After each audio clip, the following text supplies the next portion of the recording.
안녕하십니까. 좋은 아침입니다. 오늘 제법 날씨가 쌀쌀해졌네요. 오늘 제가 우리 집에서 바로 뒤쪽으로 한 1km 정도 가면요. 논이 황금 들판이 있어요.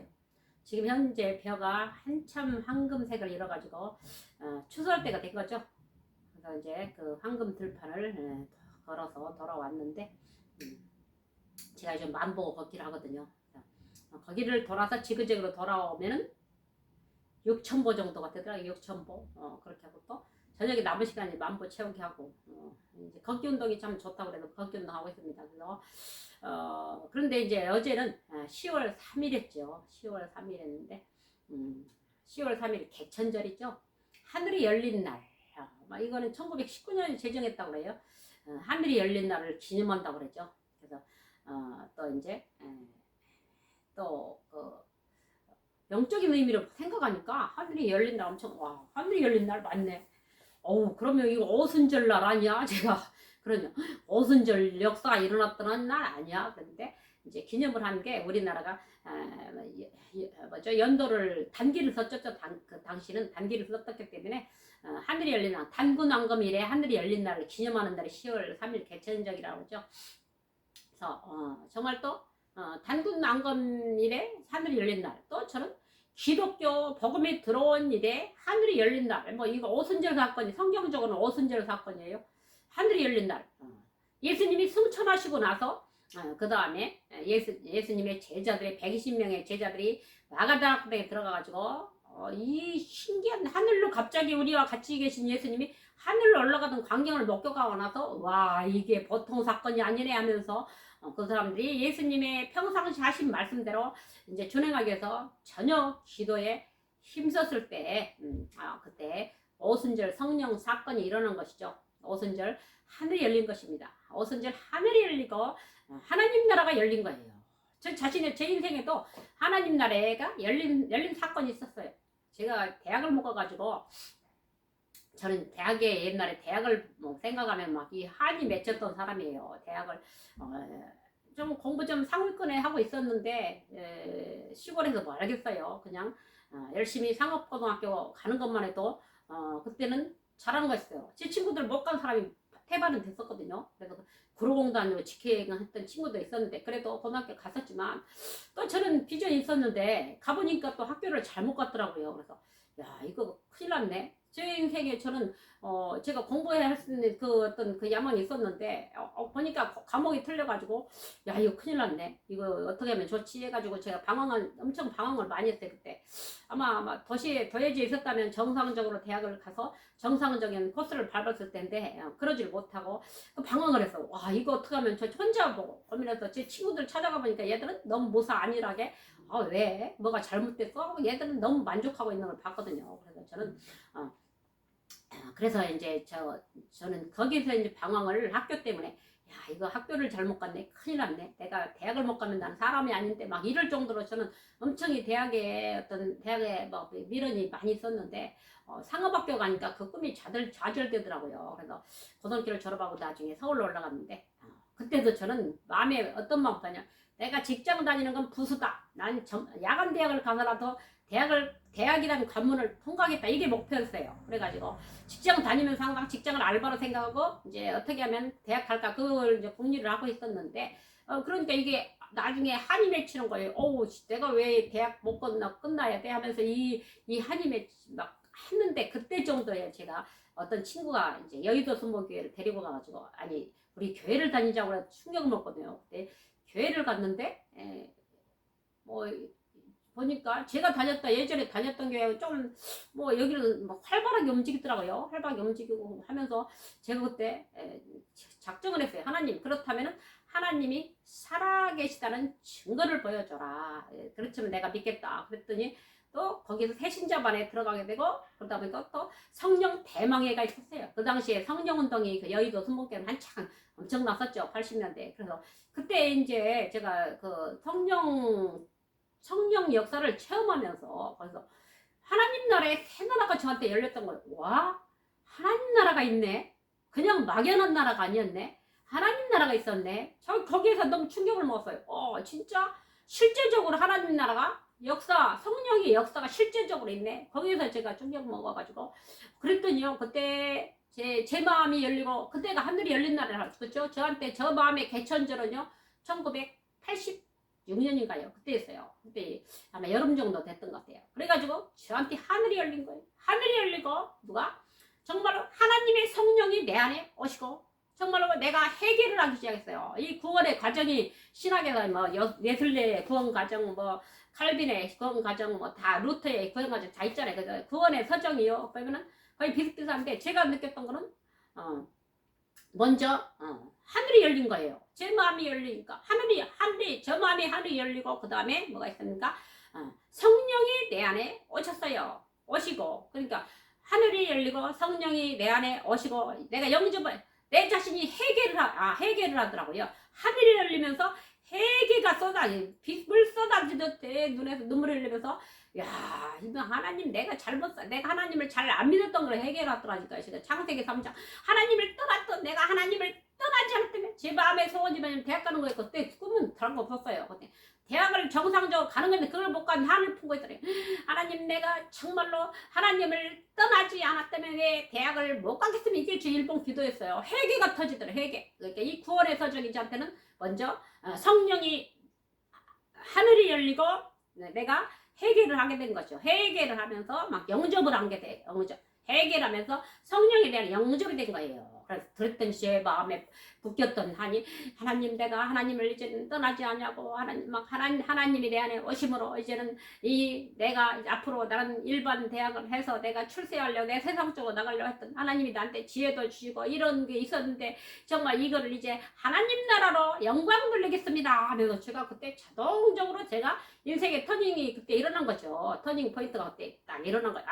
세상 학문에서 이제 하나님 나라 학문으로 내가 전환해서 하나님 나라에 영광 돌리자. 이게 제가 하늘에 열린 날이 바로 저한테는 1986년이에요. 그래서 그때 계기로 제가 이제 교회에 이제 몰입을 하게 된 거죠. 이 없던 하나님의 세계에 대한 몰입을 하게 된 거예요. 와, 이런 세계가 있었네. 정말 하나님이 살아계셨네. 성령이란 게 있었네. 제가 막 찾아봤어요. 성경에 보니까 도대체 이게 제가 예전에 다녔던 게 이런 성령에 대한 거 잘 못 들었기 때문에 성령의 역사였더라고요. 성령의 역사. 그렇지. 그렇다. 성령의 역사가 내 안에 일어난 거예요. 내가 변화가 일어난 거죠. 그러면서 내가 성령으로 변화되기 시작한 거죠. 영접을 하고 성령으로 변화되면서 하나님 나라에 문이 열린 게 제 마음에 개천절은 1986년도예요. 그래서 우리나라도 하늘이 열린 날을 기념하는 게 개천절이거든요. 그래가지고 정말로 그때부터 제 인생의 방향이 이제 하나님 나라 쏠리게 되고, 하나님 나라에서 내가 살아야 되겠다 했던 것이 제 마음의 개천절은 1986년이에요. 우리나라 개천절 이렇게 기념을 10월 3일들 개천절을 기념을 하고, 또 우리 애국단체들이 집회를 합니다. 제가 어제 유튜브로 지켜보면서 많이 기도를 했어요. 하나님, 이 나라의 정치가 올바로 잡혀지기를 원합니다. 이 나라의 개천절 하나님이 문을 열어주신 날인데, 하나님이 외국 140년 전 외국 선교사를 통해서 문 열어준 이 나라에, 이 야만인 같은 나라에 복음이 들어와, 기독교의 복음이 들어와, 우리 초창기의 성도들이 정말로 헌신을 다해서 전국 방금한 곳곳 다니면서 복음의 문을 열어 전도를 해요. 교회를 세우면서 이 나라에 기초석을 다져 넣으시고, 우리 믿음의 선지 다져 넣으시고, 지금 우리가 벌써 1900년대 우리 선진들 따라서 지금 140년 됐잖아요. 140년 후에 지금 내가 이 자리에 있는데, 나도 이제 복음의 사람으로서 정말 내가 내 인생을 살아있는 동안 하나님이 내게 주신 본분, 내게 주신 사명을 잘 하기 위해서 지금도 살아가고 있는데, 하나님, 이 남은 인생이 이제는 하나님의 영광을 위해서 하나님이 이 나라의 개천절 하늘문이 열어주신 것처럼, 또 이 나라에 하늘문이 열리듯이 이 나라가 완전 정상적인 복음주의 국가로, 정상적인 하나님이 원하는 국가로, 하나님이 원하는 건요 막 사람 죽이고 패고 거짓말하고 부정은 이거 아니에요. 하나님이 정상적으로 이 나라가 통치되어지고, 정상적인 국가, 사람 살리는 나라, 사람의 생명을 살리는 나라, 생명을 살리는 게 하나님 역사거든요. 그런 나라가 그런 나라로 가기 원하는 것이 하나님 뜻이죠. 그래서 이렇게 애국 단체들이 지금 현재 정말 엄청난 희생과 엄청난 시간을 들이고 물질을 들여서 희생들 하고 계십니다. 정말 우리 애국자들처럼요, 어떤 정당을 떠나서 다 같은 편들이라고 생각합니다. 서로 조금 지도자적인 면에서 그렇지 정말 같이 연합하여서 이 나라가 든든한 나라로 다시 회복되어지길 기원하는 바입니다. 그리고 정말 또 이 나라 우리 지난 문재인 좌파 정권 5년 동안에 정말 니들은 모르지만 저희가 이런 얘기 한마디씩 하면 어떻게 그렇게 잘하냐고 그러는데요. 그게 아니에요. 현실 그 애국 투쟁 해본 사람은 너무 좌파들한테 우리가 황당하게 당했기 때문에 알거든요. 그리고 저는 또 시의원 선거까지 알게 모르게 애국 투쟁한다고 출마를 했었기 때문에 또 거기 세계가 이런 그걸 이제 그런 루트가 이제 발견이 되더라고요. 그래가지고 또 보니까 이놈들이 얼마나 막 이게 보이지 않는 그게 많거든요. 그래가지고 또 지금 이제 우리 애국단체들이 정말로 하는 투쟁이 왜 투쟁하면 자기들이 권력을 갖기 위해서 안 그렇습니다. 이 나라가 정상적인 국가로 가기 위해서 하는 투쟁이거든요. 그래서 정말로 이 모든 세력들이 정말로 승리하기를 바랍니다. 그리고 또 정말 문재인 좌파 정권 문재인이 뿌려놓은 씨앗을 우리 윤석열 대통령이 지금 얼마나 다시 정리하려고 고생을 하고 계십니까? 그래도 외교술이 뛰어나지 않습니까? 누가 부인할 수 없는 거예요. 외교술이 뛰어나잖아요. 김건희 여사도 막 이 언어도 되고 하니까 외국 나가고 엄청 외교를 잘하거든요. 외교의 왕이라고 해도요. 정 무시할 수 없는 현재 대통령이시거든요. 그리고 정말로 또 그분이 나름대로 자유우파 사상을 가지고 계시잖아요. 그리고 또 우리가 조금 미흡한 부분은 이제 뭐 문재인이나 이재명 이런 사람들 법적인 이 사법이 잘못돼가지고 이 사법부가 완전 장악이 됐어요. 그래가지고 지금 이게 막 어떻게 사법부가 장악되고 언론이 장악돼서 사법부만 정상적인 판결을 하고 이 언론만 정상적인 보도를 이 나라 금방 회복됩니다. 근데 그걸 좌파놈들이 알고 먼저 사법부를 장악해버렸고 뒤에서 협박하고 뒤에서 돈 주고 막 하다 보니까 이게 구분 판결들이 나오거든요. 판사 니들도요. 구분 판결은 판사가 아니야. 니들은 정말로 정상적인 판결을 해야만이 정상적인 법조인이라고 할 수 있지.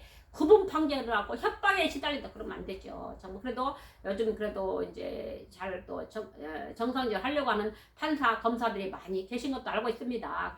그렇지만 구분 판결을 하는 건요 하나님의 뜻이 아닙니다. 그래서 이런 법치가 살아나고 또 이 언론 정말 정상 보도하면요 정말로 이 나라 빨리 회복될 수 있거든요. 예를 들어 어제 같은 날도 10월 3일 개천절 집회를 서울역부터 시작해서 광화문까지 많이 했잖아요. 종로까지 많은 단체들이 집회를 했는데 왜냐면 왜 그렇습니까? 대한민국을 지켜내기 위해서 하는 거예요. 대한민국을 지켜내기 위해서 하는 이 애국자들을 누가 막습니까? 정말 이 애국자들의 공로는 정말 이거는요. 대한민국 역사상 이렇게 장기간 투쟁사도 없었고 또 이렇게 보수들이 정신 차려서 한 역사는 없었죠. 물론 3.1운동 때도 정말 조선 사람들이 얼마나 그래도 나라를 지키는 목숨 걸고 안중근 같은 투사가 나오고 막 이봉창 막 이런 사람들이 애국 투사에 나와가지고 나라를 지켜내고 이것도 다 정말 우리나라 역사지요. 그래서 정말로 하나님이 그래도 우리나라에 기독교 복음이 들어와서 또 이 나라가 기독교 국가 아닌 기독교 국가가 돼서 기독교 지도자들이 막 나라를 지켜내고 열심히 하고 있고 막 기독교 지도자들 하는 건 저도 참 많이 거기에 동감을 하는 거죠. 왜냐면 기도하면서 하나님 정말로 하나님 나라가 승리하기를 합니다. 이 하나님 나라가 승리하지 못해 이 나라는 망하는 거죠. 그래서 기도하는 사람들이 패배하면 이 나라는 그냥 무너지는 거예요. 어떤 사람이 그러잖아요. 아니 왜 이 나라가 망할 것 같은데 왜 안 망하는 거야? 그러는요. 기독교인들이 살아있어서 기도하기 때문이에요. 그건 하나님의 능력 그분이 조금 모르기 때문에 그런 거 아닐까요? 그래서 정말로 우리가 투쟁을 하고 그랬는데 자기 지도자 정말 오늘도 가만히 고민을 했어요. 혼자 내가 대통령도 아니고 내가 국회의원도 아니고 내가 뭐 시의원도 아니고 아무것도 아닌 그냥 이름 없는 목사에 불과한데 왜 나라 걱정을 해야 됩니까? 하나님 저 원균 같은 악한 놈들이 정치계에서 다 빠져나가게 하시고 가짜가 판치는 세상에서 진짜가 그 자리로 들어가고 가짜들이 다 빠져나가게 하고 이게 우리가 할 일이거든요. 이 가짜들이 지들이 정권 잡으려고 뭐 윤석열 대통령 탄핵시킨다고 막 하고 이 가짜들이 막 개딸들 막 이거 별일들 다 일어나잖아요. 그래서 정상적인 정말 나라가 되려면은 기독교 세력이 같이 함께하는 거거든요. 기독교 세력이 엄청난 힘을 발휘하잖아요. 아니 불신자는 안 싸워도 성도는 싸우잖아요. 왜냐면은 교회를 망하게 하니까, 교회를 문 닫게 하니까 싸울 수밖에 없네. 이게 결국은 교회를 못하게 한 사탄이거든요. 사탄의 지배권 안에서 사탄이 영향을 바르기 때문에 이 영적 투쟁에 하기 위해서 성도는 싸울 수밖에 없는 상황이에요. 그래서 그렇다면 이 나라가 정말로 진짜 우리 윤석열 대통령도 끝까지 승리하시기를 저는 기도하거든요. 기도하고 또 이왕이면은 이재명, 문재인 같은 사 빨리빨리 집어넣으시고 집어넣을 수 있도록 이 나라가 빨리 강력한 통치국 대통령이 힘을 발휘할 수 있는 것도 있어야 되거든요. 우리가 대통령을 욕할 게 아니라 우리 대통령이 기도할 때인 거죠, 지금은. 그래서 또 다음에 차기 대권 주자는 과연 누가 될 것이냐, 이것도 참 우리가 많이 생각해야 되네요. 차기에는 확실한 보수가 되지 않으면 이 나라는 그냥 무너질 수밖에 없는 상황이 됐거든요. 그래서 하나님이 기독교인들이 들고 일어나게 된 거고, 기독교 힘을 가진 사람들 애국단체에 같이 가입하게 된 거고, 같이 힘을 써야 되는 거고, 같이 하나님의 힘으로 막 싸워야 되는 거. 지금 이런 처지가 형편이, 아니 기독교인들이 안 싸울 수가 없는 입장이에요. 그래서 그다음에 차기 대권 주자는 정말로 우리 박정희 대통령 같은 강력한 지도자가 들어서고, 그 다음에 이제요 그러기 위해서 정말 우리가 저들과 피나는 투쟁을 해야 돼요. 저들이 부정선거 하는 거, 부정선거를 끊고 정말 할 수 있는 이 혼란기에서 이거 이길 수 있는 강력한 파워, 영적 파워가 있어야 되겠죠. 그래서 저는 정말 기독교 지도자들 서로 일어난다면 다 기도하고 지원합니다. 왜냐면은 정말로 그래도 기도의 힘이 없이는 감당이 안 되거든요. 기독교 지도자들이 모두 대한민국에 1,000만 기독교 지도자들이 모두 일어나고, 정말 기독교인들이 모두 일어나서 이 나라의 잘못된 이 사단이 퇴치되고 사단이 꺾어지고 떠나가거든요. 지금 사단 꺾을 테니면 기독교인밖에 없잖아요. 그죠? 그래서 정말 기독교 예수 그리스도의 이름으로 이 흑암의 세를 꺾어서 이 나라가 정말로 이 잘못된 세력들이 꺾어지고 떠나가고, 정말 이 나라가 올바른 통치가 되어야 될 줄로 믿습니다.